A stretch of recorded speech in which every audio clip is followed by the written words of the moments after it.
చేప చూస్తే భయం వేసిందండి. ఇంకా మా ఒక కారు వెళ్ళిపోద్ది అనమాట అండి దాని నోట్లో నుంచి. వచ్చిన కారు వెళ్ళిపోద్దండి. అంతంత పెద్ద పెద్ద చేపలు భయం వేసి బూడి తిరగేస్తాయేమో అని చెప్పేసి వణుకొచ్చేసేదండి. ఆ మత్స్యకారులు గల్లంతయ్యారు. భారీ రెస్క్యూ ఆపరేషన్ చేపట్టినా వారి ఆచూకీ తెలియలేదు. 23 రోజులు గడిచిపోయాయి. ఇక కుటుంబాలు ఆశ వదిలేసుకునే పరిస్థితి. అప్పుడే అద్భుతం జరిగింది. వారి క్షేమ సమాచారం వచ్చింది.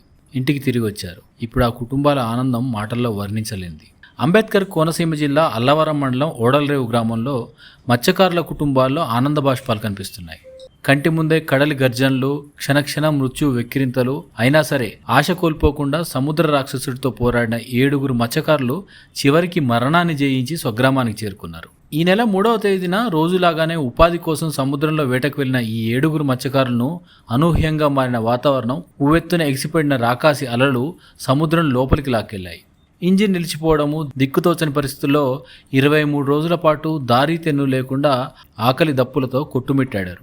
సముద్ర ప్రవాహానికి కొట్టుకుపోతూ పశ్చిమ బెంగాల్ తీరానికి చేరుకోవడంతో వారికి ప్రాణాలు దక్కాయి.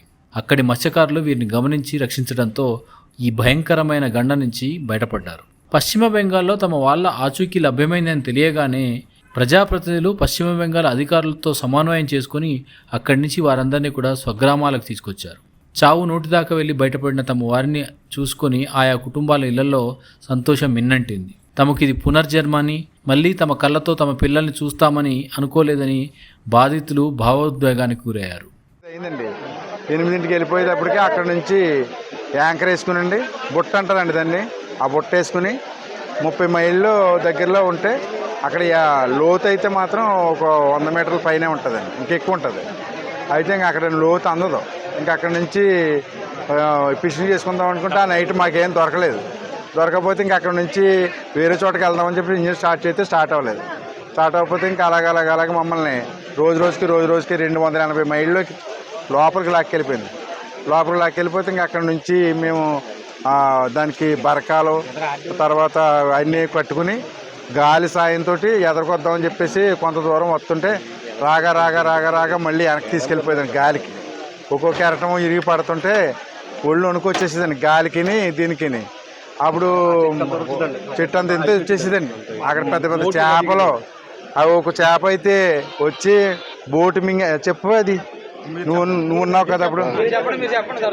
చేప చూస్తే భయం వేసిందండి. ఇంకా మా ఒక కారు వెళ్ళిపోద్ది అనమాట అండి దాని నోట్లో నుంచి. వచ్చిన కారు వెళ్ళిపోద్దండి. అంతంత పెద్ద పెద్ద చేపలు భయం వేసి బూడి తిరగేస్తాయేమో అని చెప్పేసి వణుకొచ్చేసేదండి. అటు పక్కన ఒక 100 చేపలు, ఇటు పక్కన ఒక 100 చేపలు, వెనకాల 100 చేపలు, అలా మా తోట వచ్చేసేయండి. ఈ లైటింగ్కి నువ్వు ఏమైనా చేస్తాయేమని భయం వేసేదండి. ఇంకా మమ్మల్ని ఏం చేయలేదు కానండి. కడకి మెల్లమెల్లగా దిగాకి చేరుకున్నామండి. దిగాకి చేరుకుంటే అదిగో సారు ఆ ఊరైన మమ్మల్ని కాపాడి ఇదిగోండి వీళ్ళు ఈ సారు మా ఆయన బోటు పంపించి మమ్మల్ని సురక్షితంగా వాళ్ళ ఊరు తీసుకెళ్ళి మాకంతానే హాస్పిటల్కి తీసుకెళ్ళటం కానీ, ఒక ఆయనకు ఒంట్లో బాగోకపోతే ఆయన చూపించడం అన్నీ బాగా చేసి మమ్మల్ని